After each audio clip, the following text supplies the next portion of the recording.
Hi there, I'm Suzette Kroll, registered dietitian. I'm your personal nutrition guide. Muscle weighs more than fat, or does it? That's the topic of this video. Actually, a pound weighs a pound. A pound of feathers weighs as much as a pound of gold. You can see that clearly here in this picture. And in this picture, you can clearly see that 5 pounds of fat weighs as much as 5 pounds of muscle. But you can also see that the mass of the fat is much greater than the mass of the muscle. So if you were to compare equal masses, fat versus muscle, then the muscle actually would weigh more. So the discrepancy comes here because we measure in weight, not mass. And so I bring this point up, muscle weighs more than fat, or does it? Because I hear all the time, oh, I'm working out, the scale didn't move, I must have gained muscle, and that's why the scale's not moving, because muscle weighs more than fat. Again, muscle does not weigh more than fat. A pound weighs a pound. So you could have more muscle mass and appear smaller because the mass of the muscle is smaller. So here's a great example in this picture.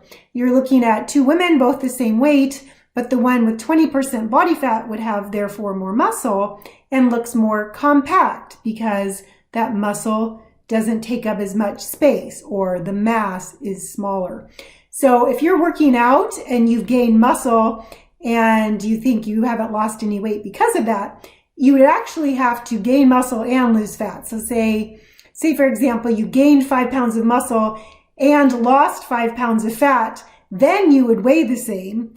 And you would also look smaller, or your clothes would be smaller because those new 5 pounds of muscle that you gained occupy less space, right? Their mass is smaller. So hopefully that makes sense. If the scale isn't moving, except possibly that there just wasn't any weight loss, and it might not be because you're doing something wrong. Weight loss doesn't always happen linearly. It actually does not happen linearly. You may not lose weight every day, every week, every month, even if you're eating the right foods and doing your exercise as you're supposed to. Weight loss is messy. You might have plateaus, you might have some ups and downs, again, despite doing everything correctly. So it is important to make your goals about your behavior, not the weight loss, which is an outcome of the behavior. Be sure to watch the video about goal setting so you understand the difference between behavioral and outcome goals. So if the scale isn't moving, first off, don't lose your motivation and determination and those good habits that you've already established. Find measures of success in other things, non-scale victories and SVs as we call them. Be sure to watch the video about that as well. And if you're just not sure if you're on track with everything, then get it all down on paper or in an app. Log your food intake using an app. I recommend this one called Berrytastic. It's specifically made for weight loss surgery. You can connect with our office within the app using the code 201000. The videos I mentioned in this session were goals, behavioral versus outcome, and the NSVs. Be sure to watch those. Okay, so the conclusion, muscle weighs more than fat. The conclusion is no, it doesn't. A pound weighs a pound. So throw the scale out. Don't be so attached to numbers.